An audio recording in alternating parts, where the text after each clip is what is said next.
नमस्कार दोस्तों, स्वागत है आप सभी का अड्डा 24/7 यूट्यूब चैनल पे। चलिए शुरुआत करते हैं आज के सुबह की। आज 11 नवंबर है और 11 नवंबर के करंट अफेयर की।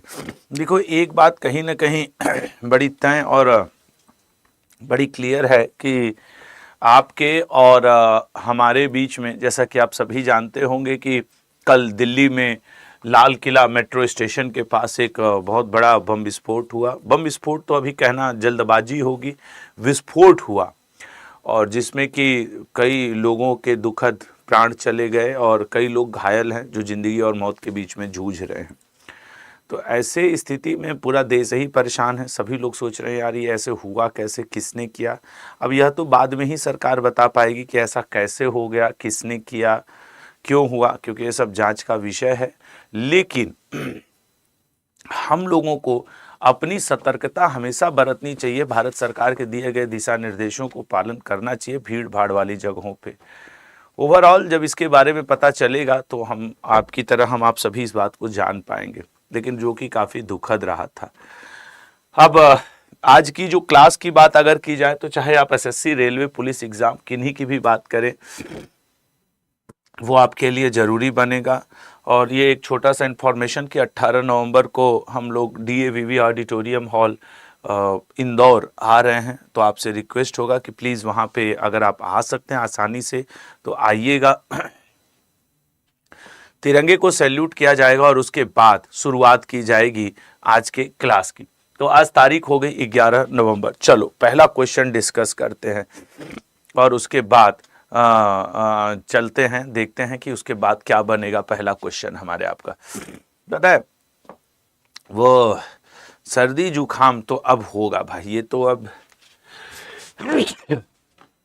एक तो दिल्ली में पोल्यूशन बहुत है, ऊपर से आपके क्या कहा जाता है कि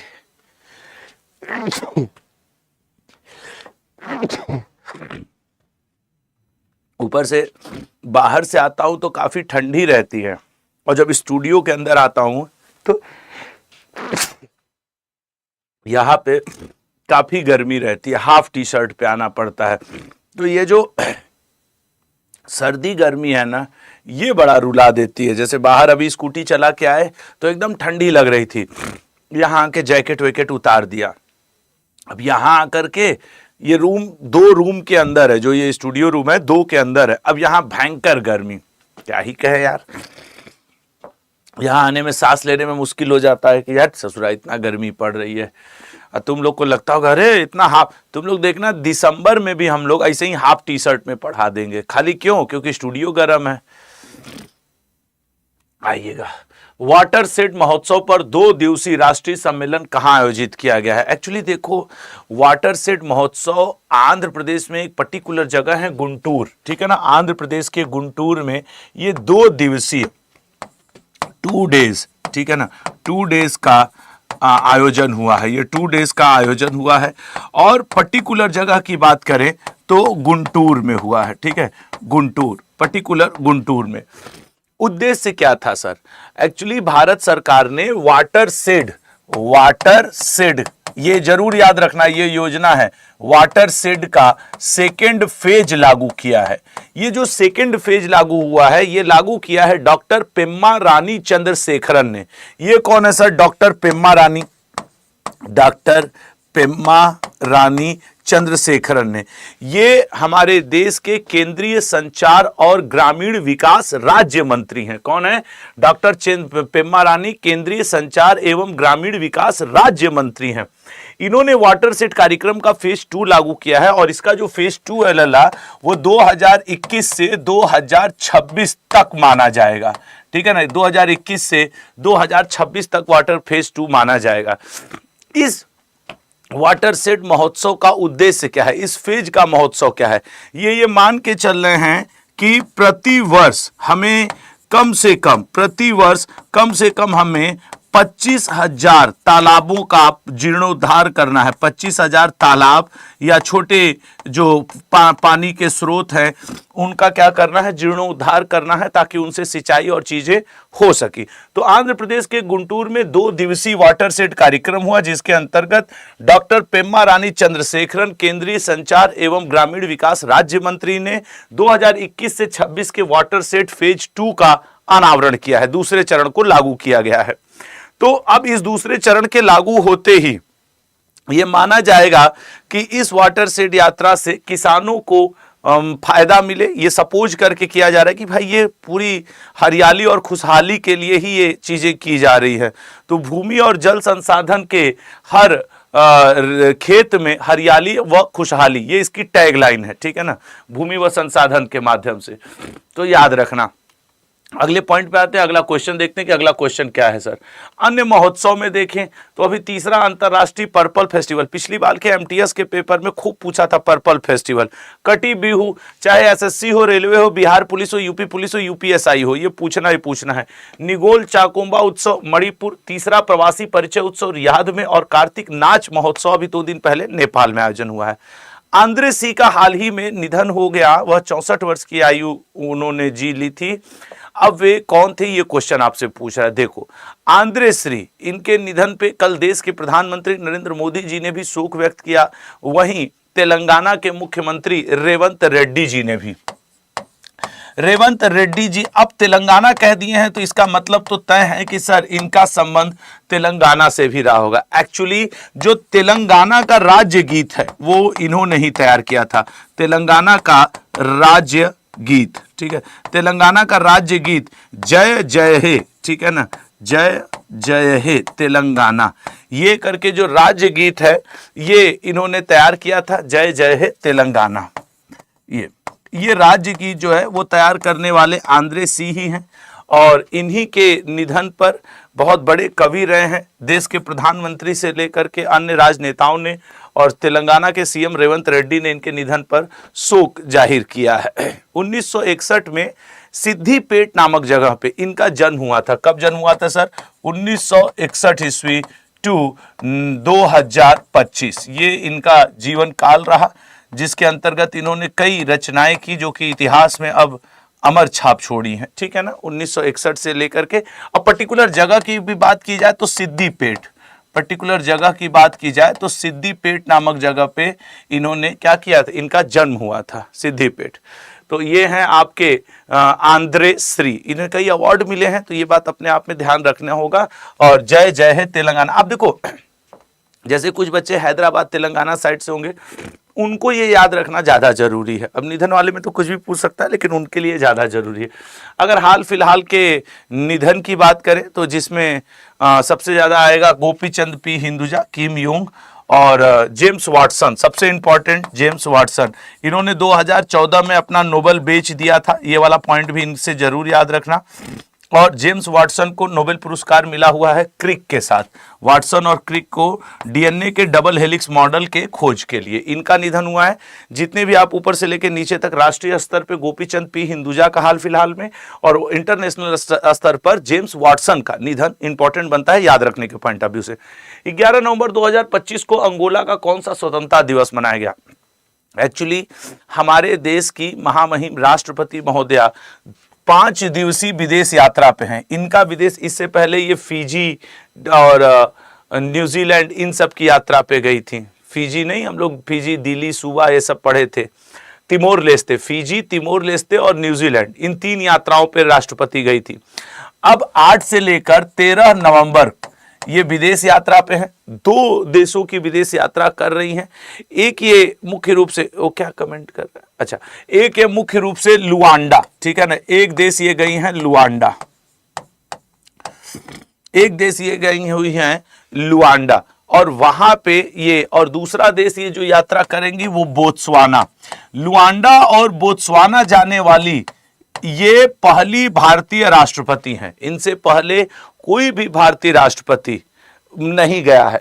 बोत्सवाना एक लैंड लॉक कंट्री है, ये बात याद रखेगा। हाथ और यहाँ पे ये लुआंडा के जंगल हाथियों के लिए बड़े फेमस है।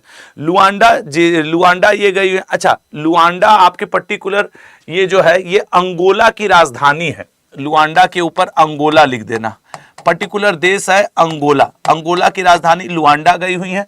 और बोत्सवाना के अगर आप जब देखोगे तो इन्होंने यहाँ पे एक कोई नेशनल पार्क है बोत्सवाना का यार, चरबो या चोबे नेशनल पार्क बोत्सवाना का। पिछली बार मुझे अच्छे से याद है एनटीपीसी 2021 में चोबे नेशनल पार्क पूछा था, तो अभी याद आ रहा है तो मैं उसकी बात कर दूं। फिलहाल अंगोला अपना मना रहा है 50वां राष्ट्रीय स्वाधीनता दिवस अंगोला। तो लुआंडा में वहां के राष्ट्रपति हैं जोआओ लोरेंको। यहाँ के जो राष्ट्रपति हैं जोआओ लोरेंको, ठीक है ना, जोआओ लोरेंको ये राष्ट्रपति हैं। और इनके साथ मिलकर के महामहिम द्रौपदी मुर्मू जी ने लुआंडा की संसद को या अंगोला की संसद को भी क्या किया है, संबोधित किया है। हो सकता है एक दो दिन में आप ये भी पढ़ो कि अभी राष्ट्रपति महोदय को वहां का अवार्ड दे दिया गया। यह तो देखने वाली बात होगी।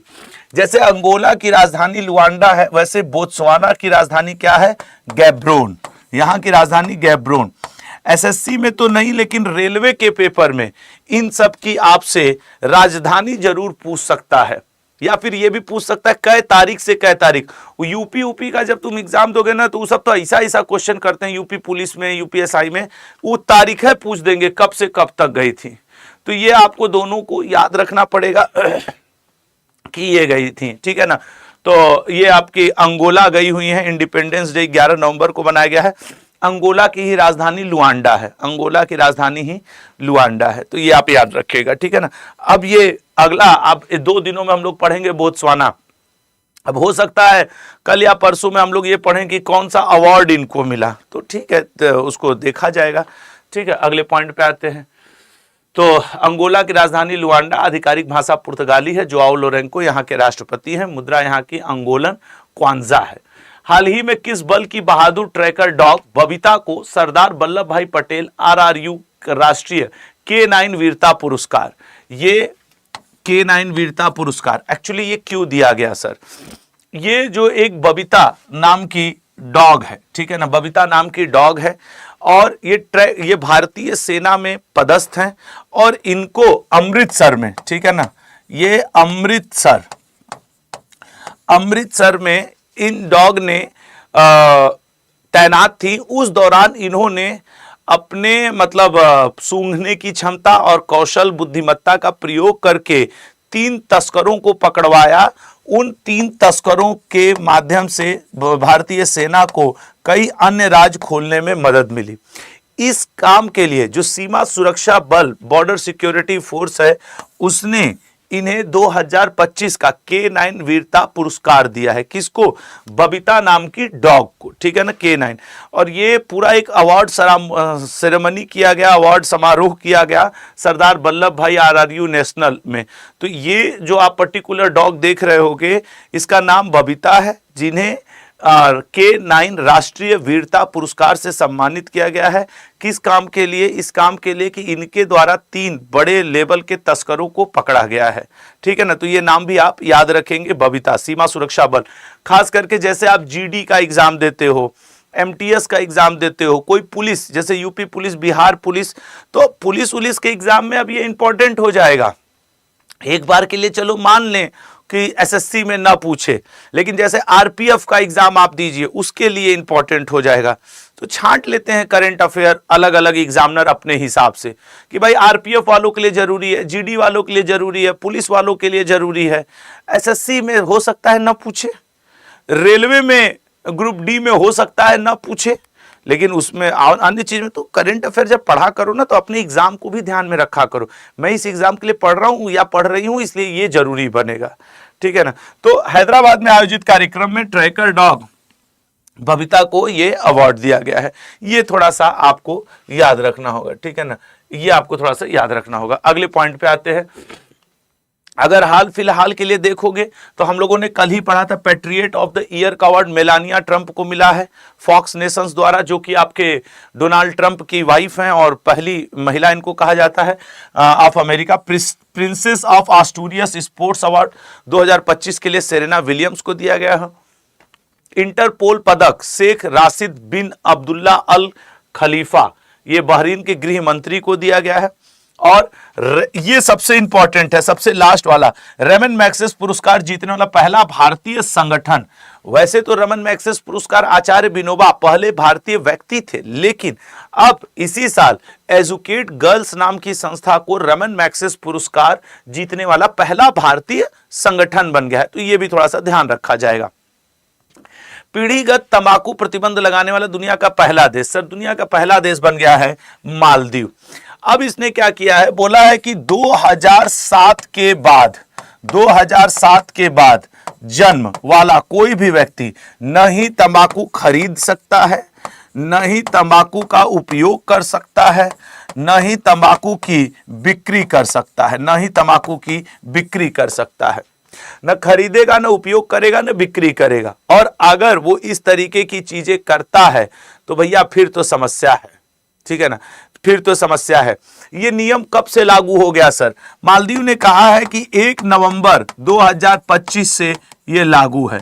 तो मतलब ये पूरे पीढ़ी की बात हो गई। पीढ़ी वही जैसे दादाजी लोगों की एक पीढ़ी, फिर पिताजी लोगों की, फिर हम लोगों की, तो ये पूरे पीढ़ी के ऊपर। अब मालदीव में 2000, अच्छा इससे पहले, अब जो 2007 से पहले वाले लड़के लड़की होंगे वो कहेंगे हम खरीद भी सकते हैं, उपयोग भी कर सकते हैं, बेचेंगे भी। तो अब जिसका जन्म 2007 में हुआ होगा, अब तुम समझो वो तो बेचेगा, खाएगा, खरीदेगा, उसके ऊपर तो प्रतिबंध नहीं है। अब मिनिमम 100 साल कोनो न कोनो तो जिएंगे ही, तो कम से कम 21वीं सदी तक पूरा मालदीव में गुटखा पान अपना बिकता रहेगा। खैर, लेकिन अब धीरे धीरे रोक लगी है, 100 साल बाद इसका असर दिखेगा, लेकिन दिखेगा जरूर, ठीक है यार। आप लोग से एक रिक्वेस्ट करूंगा, लेकिन पता नहीं आप मानोगे कि नहीं मानोगे, कुछ लोग प्लीज मतलब कि वो सिगरेट मत पिया करो, ठीक है ना, सिगरेट मत पिया करो। हाँ, ये आपसे मेरा एक रिक्वेस्ट है, बहुत नुकसानदायक है लल्ला, ये तुम्हारे लिए मतलब बहुत नुकसानदायक है, फेफड़े उफड़े में बहुत दिक्कत हो जाती है, ठीक है। और जो लोग नहीं पीते हैं सिगरेट, वो तो धुएं से और दूर रहें, क्योंकि मेरे जैसे सेकेंड स्मोकर, मैं पैसिव स्मोकर हूँ। जैसे हम लोग यहाँ बगल में चाय वाली गली है, मैं जाता हूँ चाय वाय पीने, अब 10-10 लोग पीते रहते हैं, वो धुआं में आता है, हम लोग सूंघते रहते हैं, तो हम लोग के लिए तो और नुकसानदायक हो जाता है। तो मास्क वास्क लगाए रखा करो, या ऐसी जगह पे जाने से बचा करो, ठीक है। और अगर आप में से कोई पीता है तो पहला तो ये पिए ना, अगर बाय द वे वो बात नहीं मानते हैं, पी रहे हैं, तो थोड़ा साइड हट के पी लिया करो लल्ला। अब मैं क्या ही बोलूँ, अब मतलब ये तो बहुत ही नुकसानदायक है। मेरे मुंह से निकलना कि साइड हट के पियो, ये भी गलत है, मैं इसको स्वीकार करता हूँ। लेकिन अब जो नहीं मान रहा है उससे दूसरा रिक्वेस्ट करें, अपना ही प्राण बचा लें, और क्या ही कर सकते हैं। तो ये सारे भारत में भी ऐसा प्रतिबंध होना चाहिए। चलो ये पीढ़ी ना सही, अगली पीढ़ी सुधरेगी, लेकिन सुधरेगी तो जरूर ना। अगले पे आते हैं। अच्छा, न्यूजीलैंड पहला देश है, न्यूजीलैंड जनरेशन स्मोकिंग इन 2022 पर replace the law in 2023 and UK is still in the legislative process of finalizing its. अभी देखो यूनाइटेड किंगडम और न्यूजीलैंड ने पीढ़ीगत धूम्रपान पे प्रतिबंध लगाया था, लेकिन फिर 2023 में उसको हटा लिया। सब इतना बीड़ी पीने वाले मिल गए होंगे, ठीक है ना। चलिए अगले पॉइंट पे आएंगे। वर्ष 2007 तक अंतरिक्ष में सौर ऊर्जा से चलने वाला एआई डेटा सेंटर बनाने के लिए किसके द्वारा प्रोजेक्ट सन कैचर लॉन्च किया जाएगा। अब देखो, जैसे ये जागरूकता की एक मैटर है, जैसे हम लोगों के मम्मी पापा ने हम लोगों को 10th 12th कराया, फिर engineering, medical, BA, BSc, BCom, कुछ ऐसा कराया, या इसी पे आपके घर में अगर छोटा भाई बहन हो, या आप अभी हाल फिलहाल में माता पिता बने हों, तो मेरा आपसे रिक्वेस्ट है कि अपने बच्चे को ऐसे स्कूल में जरूर भेजो, ऐसे कोर्स में जहां पे एआई से चीजें पढ़ने को मदद मिले। हालांकि भारत सरकार ने भी क्लास 3rd, ठीक है ना, क्लास 3rd के बाद एआई का कोर्स इंपॉर्टेंट कर दिया है। इस समय एआई कोर्स धूम मचाएगा। अब उसका फ्यूचर उस बच्चे का बड़ा अच्छा हो जाएगा। अब रीजन देखो, 2027 में घोषणा किया है गूगल ने कहा है कि हम पृथ्वी पे हो क्या रहा है कि जितने एआई डाटा केंद्र हैं, एआई डाटा केंद्रों की वजह से पृथ्वी पे दो चीजों की समस्या उत्पन्न हो रही है। लोगों ने पूछा किस चीज की चुनौतियां आ रही हैं, जैसे जल, पानी की समस्या, पानी के अंदर इन सब डेटाओं को समुद्र के नीचे सतह में जाकर के सुरक्षित किया जाता है ताकि ठंडा रहे माहौल, जहां इतने हजार समुद्र के नीचे इन सब का डेटा सेंटर है, समझ रहे हो, कि ठंडा रहे, ब्लास्ट ना करे। और दूसरा जल खपत और बिजली खपत, इसकी वजह से बहुत ज्यादा हो रहा है जल और बिजली खपत। तो गूगल वाले अब यहीं से दिमाग लगा दिए हैं कि नहीं नहीं नहीं नहीं, ऐसा नहीं होगा, हम अंतरिक्ष में जाएंगे और वहां पे बिजली के लिए हम सौर ऊर्जा का उपयोग कर लेंगे और जल को बचाने के लिए हम अंतरिक्ष में किसी ग्रह के ऊपर ले जाकर के इसका डेटा सेंटर बना देंगे। तो ना हमें बिजली की जरूरत पड़ेगी, न ही हमें पृथ्वी पे जल के नीचे जाने का, उसे प्रदूषित करने का या कोई जरूरत पड़ेगा। पॉइंट समझो, जल के नीचे जाने का और ये कोई जगह पड़ेगा। तो ये सौर ऊर्जा और अंतरिक्ष के मदद, सौर ऊर्जा का मदद लेंगे बिजली की जगह और अंतरिक्ष का उपयोग करेंगे एआई डेटा सेंटर बनाने में। ऐसा गूगल ने बोला है कि अब ये हम करेंगे, ठीक है ना। तो उसी प्रोजेक्ट का नाम रखा गया है सन कैचर, कि सन को कैच करो, सन की ऊर्जा को कैच करो और किसी एक प्लेनेट का उपयोग करो और ये काम हो जाएगा, ठीक है ना। किसी एक प्लेनेट का उपयोग करो, ये काम हो जाएगा। तो ये अब आपको समझ में आ गया कि प्रोजेक्ट सन कैचर क्या है जो गूगल ने लॉन्च किया है। तो गूगल वही अंतरिक्ष में जाकर के अंतरिक्ष में जाएगा और ये सोलर पैनल लगा देगा, तो इससे उसको बिजली भी मिल जाएगा और सोलर पैनल लगा करके बिजली वगैरह का उपयोग करके गूगल एआई का प्रयोग करेगा, ठीक है ना। एक स्टूडेंट पूछ रही है श्वेता नाम से कि सर आपके पेट की प्रॉब्लम ठीक हो गई, आपने डॉक्टर से चेकअप करवाया?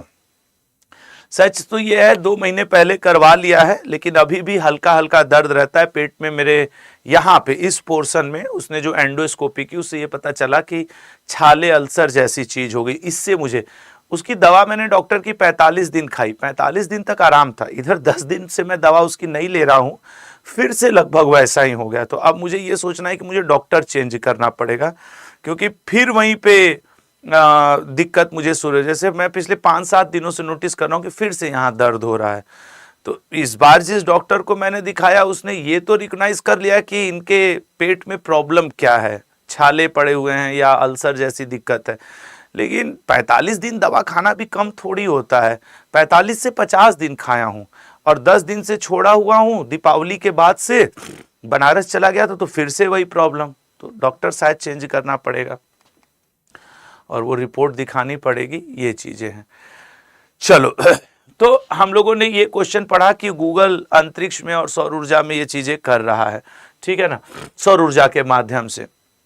अब ये साइंस एंड टेक्नोलॉजी का मतलब चीजें हैं, ठीक है ना। अब इसको ये आपको मैं पीडीएफ में दे दूंगा और इनको आप याद रखिएगा। अगले पे आएंगे। संयुक्त राष्ट्र पर्यटन विभाग की पहली महिला महासचिव निम्न में से किसे नियुक्त किया गया है? एक्चुअली ये जो संयुक्त राष्ट्र पर्यटन विभाग है ना, यूनाइटेड नेशन के अंतर्गत इसकी स्थापना 1975 ईस्वी में की गई थी। स्थापना जब से इसकी स्थापना हुई है आज तक कोई भी महिला इसकी अध्यक्ष बनी ही नहीं है। मतलब अगर आप देखो तो यहाँ पे 2025 आ गया, बीच में 50 वर्षों में, ठीक है ना, 50 वर्षों में कोई भी महिला इसकी अभी तक अध्यक्ष बनी ही नहीं थी। और ऐसे स्थिति में शेखा नासिर अल नुवैस जो कि यूएई से बिलोंग करती हैं, इनको अध्यक्ष बनाया गया है संयुक्त राष्ट्र यूनाइटेड नेशन टूरिज्म डिपार्टमेंट का। तो ये अपने आप में एक बहुत बड़ी नियुक्ति मानी जा रही है इनका, ठीक है ना। तो इनकी वजह से अब ये हो रहा है, वहां पे रख दो भाई, मैं ले लूंगा। रोज ये चाय ला के रख देते हैं, कोई मतलब नहीं बन रहा है। तो ये जो अब शेखा नासिर अल नुवैस जी है जो कि यूएई की हैं, ये अब इसकी क्या करेंगे, अध्यक्षता करेंगी। एक्चुअली स्पेन में एक बैठक हो रही है, स्पेन के सेगाविया स्पेन के सेगाविया में UN पर्यटन की 123वीं बैठक हो रही है। 123वीं, ये याद रखना, यूएन पर्यटन की 123वीं बैठक। उस 123वीं बैठक में यह निर्णय लिया गया कि अब शेखा नासिर अल नोवैस नई अध्यक्ष होंगी। शेखा नासिर अल नोवैस नई अध्यक्ष होंगी और ये एक लंबे समय तक अपने पद पर बनी रहेंगी। कब से कब तक बनी रहेंगी? देखो, ये अपना पदभार संभालेंगी 1 जनवरी 2026 को। 1 जनवरी 2026 को।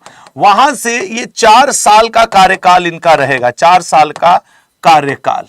तो ये जो इनका 4 साल का कार्यकाल रहेगा, उस 4 साल तक अपने पद पर ये बनी रहेंगी। तो शेखा नासिर अल नोवैस, ये है शेखा नासिर अल नोवैस जी, जो कि यूएन टूरिज्म की अब अध्यक्ष रहेंगी।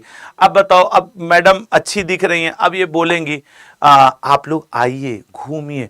यहाँ लड़के पागल, अरे बुला रही है, जाना पड़ेगा, खेत बेच देंगे अपना सब। अरे ये सब ठीक है, तुमको लगता है ये बुला देंगे, तुम लोग खेतवे बेच के निकल लोगे, ऐसा मत करना, सब गड़बड़ा जाएगा, ठीक है ना। हाँ, अरे मैडम आएंगे हम लोग, पैसा तो कमा लें, नौकरी तो लगे, इधर ससुरा उधार लेके घूमे क्या है? क्या एक लिख रहा है कि सर इनके गाल लाल लाल हैं। ससुर पागल कहीं का, हाई लाल थोड़ी होता है, एगो पाउडर लेके यहाँ पोत देती हैं सब। सही नहीं कर रहे हैं लड़कियों, तुम ही बता दो, इन सब की आंख खुल जाए सुबह सुबह। अगर मैं बात सही कर रहा हूं तो 111 लिख दो, क्योंकि हम अपने ऑफिसवा में देखते हैं ना, कुछ मैडम हैं वो लेके इसी से मार देती हैं। खो ब्रश टाइप, जैसे हम लोग दाढ़ी नहीं बनाते, वो ब्रश टाइप का, झाग टाइप का आता है, तो ब्रश टाइप का लेकर इसी से मार देती हैं, बस यहाँ पे लाल हो जाता है। देखिए, पागल लड़के बहुत जल्दी बन जाते हैं, लाल हो जाता है। लड़कियों सही कह रहे हैं ना, तो उस वजह से लाल है। सहूर न गुण ससुर लो, शेखा मैडम नहीं बुलाएंगे तुम लोग को। देख लो लड़कियां भी कह रही, सर आप सही कह रहे हैं, ऐसा थोड़ी है इनका गलवा लाल हो गया। अब ठीक है, अब हो गया, जाना घूमने, कमा लेना तब। तो शेखा नासिर अल नोवैस को संयुक्त राष्ट्र पर्यटन विभाग की पहली महिला प्रमुख नामित किया गया है, ठीक है ना। अब चूंकि 50 साल में पहली बार, अब पुरुष कितना बुलाएं, पुरुष बुलाएंगे भी तो ऐसे बुलाएंगे, इधर आओ, बंगलोर घूम लो, कर्नाटक घूम लो, उड़ीसा, स्विट्जरलैंड, क्या क्या घूम लो। अब ये लोग अध्यक्ष बनी है 50 साल में, पुरुषों को समझ में आ गया होगा कि वो अब जाएंगे तो ऐसे ही बुला लेंगे हम लोग। ये लोग प्लीज घूमिए ना, आइए ना, थोड़ा पर्यटन को बढ़ावा देते हैं, जंगलों को घूमते हैं, झाड़ियों को घूमते हैं, पानी, नदी, तालाब घूमते हैं। अब लड़के बात तो सही कह रही है, और हम लोग बोले आओ चलो जंगल वंगल देखते हैं, थोड़ा पशु पक्षी देखते हैं, पशु पक्षी देखते हैं, जंगल देखते हैं, यहाँ से मैडम बुला लीजिएगा, ये लोग आएंगे।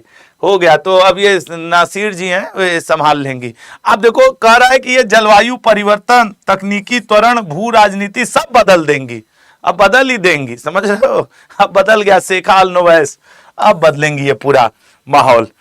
तो इनको शुभकामनाएं कि हम लोग को घूमने के लिए प्रेरित करें। अच्छा, घूमने से नाम याद आया, हम भी तो 18 तारीख को इंदौर रहेंगे, DAVV, आइए आप भी घूमिए। विश्व विज्ञान दिवस निम्न में से किस दिन मनाया जाता है? अब देखो, ये राष्ट्रीय विज्ञान दिवस नहीं है, actually trust transformation and tomorrow, TTT है, trust transformation and tomorrow, trust transformation and tomorrow. ये है the science we need in 2050, for 2050, the science we need for 2050, ये है इस बार की theme, trust transformation and tomorrow, the science we need for 2050, ये है इस बार की थीम। ये मनाया जाता है सर 10 नवंबर को। इसको समाज और विज्ञान के बीच, समाज और विज्ञान के बीच जुड़ाव लाने के लिए, सहयोग की भावना लाने के लिए इस दिवस को यूनाइटेड नेशन मनाता है। यूनाइटेड नेशन की भी आप जानते हैं अनुषंगी शाखा है यूनेस्को।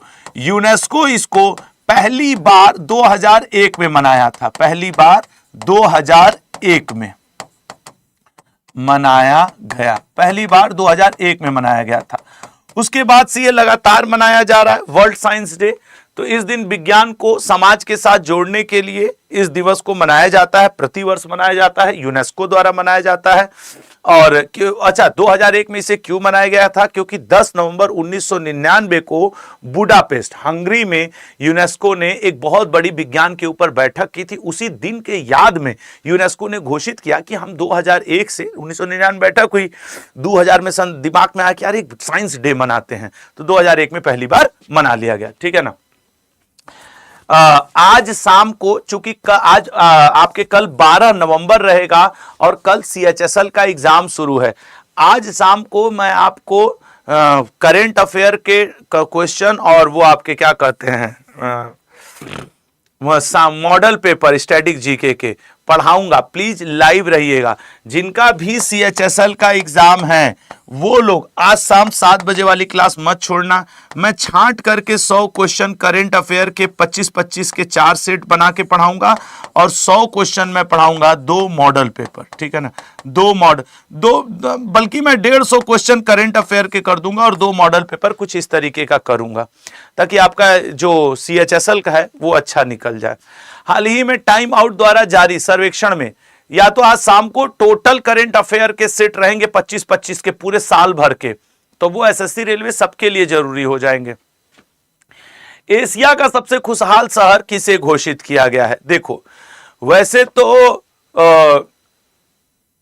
ये सर्वे किया है एक संस्था है टाइम आउट। ठीक है, ये एक संस्था है टाइम आउट।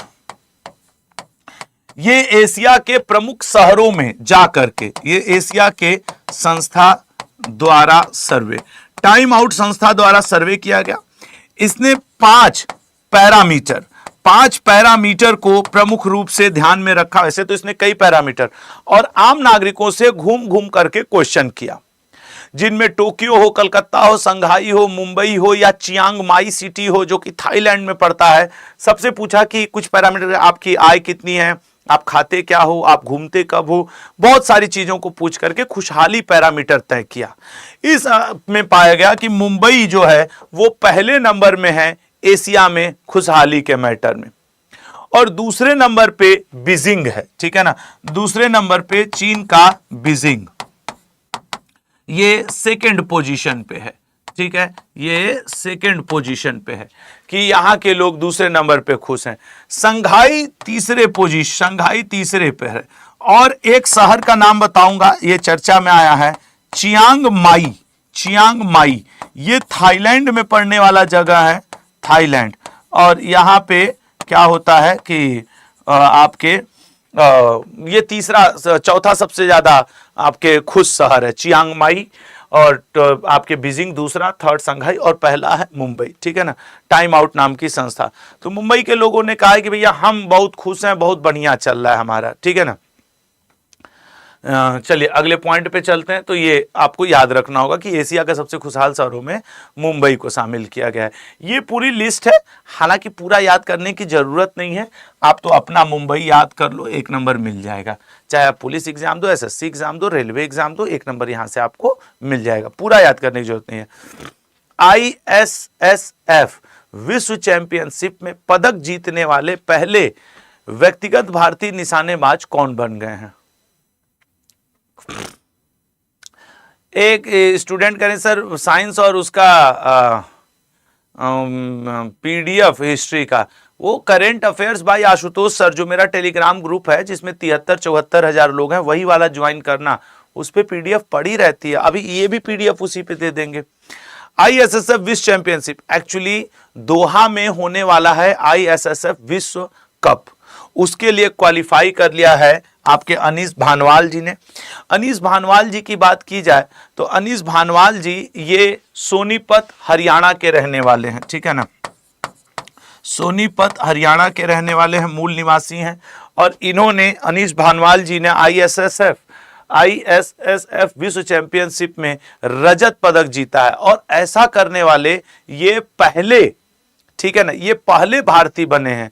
इनसे पहले कोई भी, देखो ये लिखा है ना, भारत के पहले व्यक्तिगत पिस्टल निशानेबाज बन गए, इनसे पहले कोई नहीं ये जीता है। अब इस जीत को एक तरीके से क्वालिफाइंग इवेंट के तौर पे भी देखा जा रहा था इस आयोजन को, जो कि मिस्र के काहिरा में आयोजित किया गया था, कि 2 महीने बाद अब आयोजन होगा दोहा में विश्व कप, निशानेबाजी का विश्व कप। तो इन्होंने ये जीत करके विश्व कप फाइनल के लिए क्वालिफाई कर लिया डायरेक्ट, कि अब ये डायरेक्ट वहां पे फाइनल खेलेंगे, ठीक है ना, डायरेक्ट वहां पे फाइनल खेलेंगे। तो ये आपको ध्यान होगा कि स्टूडेंट याद दिला रहे हैं सर चाय पी लीजिए नहीं ठंडी हो जाएगी। यार अब मैं चाय बहुत कम पीता हूँ, अब मेरी इच्छा नहीं होती चाय, वो आ जाता है मैं मना करता हूँ, लेकिन अब मैं चाय कम पीता हूँ ऐसा नहीं है कि मैंने छोड़ दिया है, बट कम पीता हूँ यार, ठीक है ना। 30वां संयुक्त राष्ट्र जलवायु परिवर्तन सम्मेलन, ये तो ब्राजील के बेलेम में शुरू किया गया है। अभी इसका आउटपुट क्या आएगा, मीटिंग को खत्म हो जाने दो फिर इस पे बात होगा। एक्चुअली COP 30 का 10 से 21 नवंबर, इस पे मुख्य एक आध दो पॉइंट बीच में आएंगे, लेकिन 21 नवंबर को जैसे होता है ना कोई घोषणा पत्र डिक्लेरेशन पेपर आए तो उसके ऊपर हम आप बात किया जाएगा। अभी के लिए बहुत जरूरी है कि COP 30 ब्राजील के बेलेम में शुरू किया गया है, ये बस हम लोग ध्यान रखें, ये पूछेगा ब्राजील के बेलेम में शुरू किया गया है। इसमें कई चीजें, अभी जो ब्राजील के लुला दा सिल्वा वहां के जो राष्ट्रपति हैं वो ट्रॉपिकल फॉरेस्ट फॉरएवर फैसिलिटी का भी शुरुआत कर रहे हैं, और इसमें फंड लगाने वाला ब्राजील दुनिया का पहला देश बन गया है, ठीक है ना। भारत एक पर्यवेक्षक ऑब्जर्वर के रूप में शामिल हुआ है, और वैज्ञानिकों ने यह भी कहा है कि आप देख लीजिएगा अब जो पृथ्वी का टेम्परेचर है 1.5 डिग्री सेंटीग्रेड अस्थायी रूप से पार हो जाएगा। तो जलवायु समीक्षा की जानी चाहिए, तात्कालिक कार्रवाई की जानी चाहिए। हाल ही में मालाबार युद्ध अभ्यास, ये जो मालाबार युद्ध अभ्यास है ये क्वाड नेशंस करते हैं। अब क्वाड में कौन कौन आता है सर, ये ऑस्ट्रेलिया वाले आ जाते हैं, अपना इंडिया इसके अंतर्गत है, जापान इसके अंतर्गत है, और सर यूएसए इसके अंतर्गत है, ठीक है ना। ये 4 देश जो क्वाड नेशन है, मालाबार अभ्यास का आयोजन हो रहा है। वैसे मालाबार अभ्यास की अगर बात की जाए तो ये 1992 में इंडिया और यूएस आपस में शुरू किए थे, लेकिन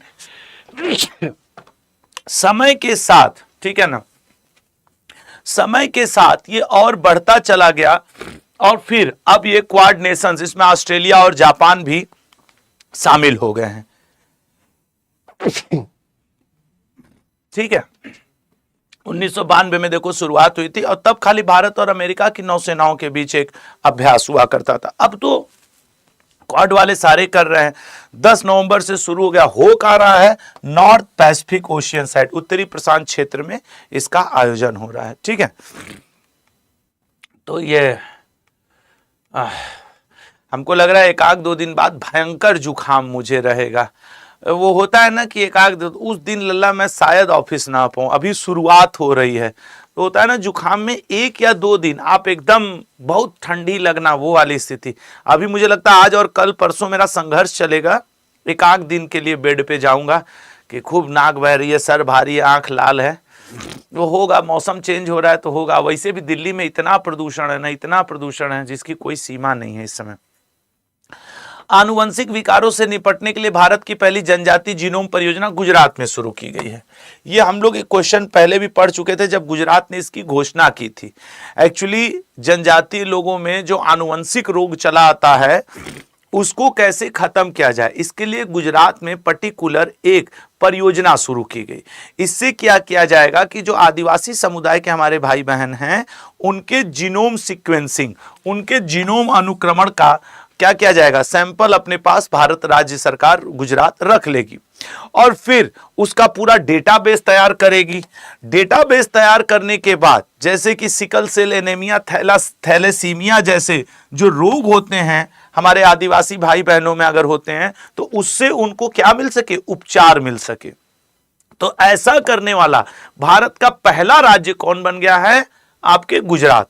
उसने कहा है कि हम डीएनए मैपिंग का उपयोग करेंगे, हम जैसे उनके वंशजों के डीएनए मैपिंग ले लेंगे, फिर उसका डेटाबेस तैयार करेंगे, फिर उसको हम पढ़ेंगे कि ऐसी कौन सी चीज है जो एक पीढ़ी से दूसरे पीढ़ी में ट्रांसफर होती चली आ रही है और जिसके वजह से सिकल सेल या एनीमिया, एक प्रकार का रक्त विकार सिकल सेल, उसमें हंसुए के आकार का रक्त ब्लड बन जाता है तो वो फ्लो नहीं कर पाता है, तो उससे बहुत सारी बीमारियां और डेथ होती है। तो ये ठीक है ना।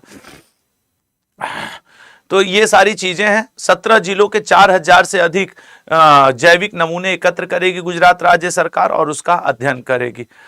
एक स्टूडेंट कह रहे हैं कि सर जो दिल्ली में बम ब्लास्ट हुआ है उसके ऊपर 10 मिनट शो। मैं देखो अभी ये देश का संवेदनशील मुद्दा होता है लल्ला, इन मुद्दों पे आप व्यूज के लिए नहीं जाओगे, सब्सक्राइबर के लिए नहीं जाओगे, बात के लिए। जब तक भारत सरकार का इस पर कोई आधिकारिक बयान नहीं आ जाता है, मैं दिल्ली ब्लास्ट पे कोई भी वीडियो नहीं करना चाहूँगा। एक शॉर्ट्स के माध्यम से बता दिया कि दिल्ली, अभी ये क्लियर तो हो जाए कि आतंकवादी हमला है या कोई लोकल लेवल पे साजिश करके किया गया या फिर उस गाड़ी के अंदर सिलेंडर फटा, क्या हुआ अभी तो कुछ नहीं कहा जा सकता ना। तो जब भारत सरकार किसी चीज की पुष्टि कर देगी तो इस पे द 10 मिनट शो किया जा सकता है, वो भी शाम में। देश के मुद्दों पे बहुत सटीक आपका जबान चलना चाहिए, आपका मुंह। स्वतंत्रता का मतलब ये नहीं कि आप देश के मुद्दों पे कुछ बोल दोगे। बहुत सारे यूट्यूबर कर रहे हैं, करेंगे, वो उनका हिस्सा है, लेकिन मैं देश के मुद्दे पे ऐसे ही सोचता हूं कि देश के मुद्दे पे एकजुट होना चाहिए। जब तक भारत सरकार का आधिकारिक बयान ना आ जाए, हम लोग कौन होते हैं ये कह देने वाले कि ये ऐसे ब्लास्ट हुआ, ये हुआ, वो हुआ, ये शामिल थे, वो नहीं शामिल थे, या ये बम ब्लास्ट था, ये कुछ और था। तो इसलिए द 10 मिनट शो लल्ला हम लोग करेंगे, शाम को कर लेंगे, अभी नहीं, क्योंकि हमको पता है दोपहर तक गृह मंत्रालय कुछ ना कुछ बयान देगा। शिक्षा मंत्री जी की 137वीं जयंती मनाई गई है, इसीलिए हम लोग इन्हीं के, जो अभी हम लोगों ने कल ऐसा पढ़ा था कि 11 नवंबर को जो कि इन्हीं के सम्मान में राष्ट्रीय शिक्षा दिवस मनाया जाता है। ये देश के पहले शिक्षा मंत्री थे मौलाना अबुल कलाम आजाद जी। इनको प्यार से मौलाना आजाद के नाम से, मौलाना आजाद के नाम से इनको जाना जाता है, ठीक है ना। इंडिया विंस फ्रीडम बहुत ज्यादा बार पूछे जाने वाली किताब है, वो भी एक बात याद रखिएगा। और इनका असली नाम अबुल कलाम गुलाम मुहिद्दीन था, ठीक है ना। क्या था? अबुल कलाम गुलाम मुहिद्दीन था। ये मूल रूप से इनका जन्म भारत में तो नहीं, बाहर हुआ था, लेकिन फिर ये भारत के भारतीयता को आत्मसात कर लिए और भारतीय राष्ट्रीय कांग्रेस के साथ मिलकर के हिंदू मुस्लिम एकता को बढ़ावा देते हुए इन्होंने देश की आज़ादी में बहुत सारे योगदान किए, ठीक है ना। तो ये सारी हैं इनके सम्मान में। देखो ये इनकी किताब अल हिलाल जैसे समाचार पत्रों का इन्होंने शुरुआत किया था, जो कि बहुत फेमस है, कई बार पूछता अल हिलाल। और इनको भारत रत्न भी 1992 मरणोपरांत दिया गया है, ठीक है। तो ये आप याद रखेंगे। तो आज के लिए इतने पे ही क्लास को रोक देते हैं। नहीं, कल वाला दोहरा लिया जाए थोड़ा सा, बस 2 मिनट रुक जाओ, कल की क्लास को एक बार दोहरा लिया जाए। कल 20-22 क्वेश्चन थे, बस 2 मिनट आ जाओ। भारत के 91वें शतरंज ग्रैंड मास्टर कौन बन गए हैं? सर राहुल वीएस जी। 90वें इलम पर्थी एआर थे, ये राहुल वीएस जी तमिलनाडु से, इलम पर्थी एआर भी तमिलनाडु से ही थे। भारत प्रधानमंत्री मोदी द्वारा ल्यूकेमिया और लिम्फोमा के लिए लॉन्च की गई भारत की पहली घरेलू सीएआर टी सेल थेरेपी का क्या नाम है? प्रधानमंत्री नरेंद्र मोदी जी ने जिसको लॉन्च किया है उसका नाम है नेक्सार 19। नोबेल पुरस्कार विजेता जेम्स वाटसन, इन्होंने क्रिक के साथ मिलकर के डीएनए के डबल हेलिक्स मॉडल की खोज की थी। मासिक धर्म के लिए सवेतन अवकाश देने वाला कर्नाटक पहला राज्य बना है, साल भर में 12 दिन सवेतन अवकाश देगा। हाल ही में जारी ह्यूरन इंडिया परोपकारी सूची में 5 वर्षों में 4 वर्ष तक लगातार बने हुए हैं शिव नादर और परिवार, मतलब 5 में 4 बार यही हैं टॉप। शेख राशिद बिन अब्दुल्ला अल खलीफा को इंटरपोल पदक से सम्मानित किया गया। वे किस देश से संबंधित हैं? सर ये बहरीन के गृह मंत्री हैं। कॉर्पोरेट गवर्नेंस में उत्कृष्टता के लिए निम्न में से किसे गोल्डन पीकॉक अवार्ड 2025 से सम्मानित किया गया है? देखो गोल्डन पीकॉक अवार्ड ये दिया गया है हेरिटेज फूड्स लिमिटेड को, ये एक डेयरी उद्योग में लगी हुई कंपनी है। 7 नवंबर 2025 को भारत के प्रसिद्ध भौतिक विज्ञानी सर चंद्रशेखर वेंकट रमन जी की कौन सी जयंती मनाई गई है? सर इनकी जयंती मनाई गई है 137वीं। सीवी रमन जी की भी 137वीं है, मौलाना आजाद जी की भी 137वीं है। संयुक्त राष्ट्र जल सम्मेलन में शामिल होने वाला दक्षिण एशिया का पहला देश कौन बन गया है? सर बांग्लादेश बना है। मिनिटमैन थर्ड नामक इंटरकॉन्टिनेंटल बैलिस्टिक मिसाइल का सफल परीक्षण किसने किया है? अमेरिका ने। ऐसी इसके पास 400 मिसाइल है अमेरिका के पास। चर्चा में रहा ऑपरेशन व्हाइट कोल्ड्रन राजस्व खुफिया निदेशालय द्वारा किस जगह लॉन्च किया गया है? सर गुजरात में लॉन्च किया गया है। ये भारत का आज पहला राज्य बन गया है जो सिकल सेल एनीमिया और एनीमिया के खिलाफ जीनोम सीक्वेंसिंग का अध्ययन करेगा आदिवासी भाई बहनों के लिए। राष्ट्रीय शिक्षा दिवस, सर मौलाना आजाद जी की जयंती पे आज है आपका राष्ट्रीय शिक्षा दिवस, ठीक है, आप सभी को राष्ट्रीय शिक्षा दिवस की बहुत बहुत शुभकामनाएं। आदिवासी स्वतंत्रता सेनानियों को समर्पित भारत के पहले पूर्ण डिजिटल संग्रहालय का उद्घाटन ये नवा रायपुर में प्रधानमंत्री नरेंद्र मोदी जी ने किया है। हाल ही में सुलक्षणा पंडित जी का 71 वर्ष की आयु में निधन हो गया। वे कौन थी सर? ये बहुत ही प्रसिद्ध गायिका हुआ करती थी, जतिन ललित जी के परिवार से संबंधित हैं। भारत की सबसे बड़ी भूतापी ऊर्जा प्रौद्योगिकी पायलट परियोजना किस राज्य में स्थापित करने की घोषणा की गई है? आंध्र प्रदेश में की गई है सर। किस राज्य सरकार को इलेक्ट्रॉनिक्स और सूचना प्रौद्योगिकी मंत्रालय द्वारा प्रतिष्ठित पीपुल्स फर्स्ट इंटीग्रेशन अवार्ड सम्मानित किया गया है? Sir D option, Himachal Pradesh को। अवनी लेखरा ने पैरा शूटिंग वर्ल्ड कप 2025 पदक जीता है। 10 metre air rifle standing SH1 position में जीता है और इसका आयोजन हुआ है दुबई में।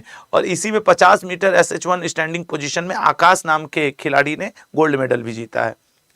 भारत के राष्ट्रीय गीत वंदे मातरम बहुत इंपॉर्टेंट बनेगा इस बार, इसकी 150वीं जयंती मनाई गई, वर्षगांठ मनाई गई वंदे मातरम के लिखे जाने की।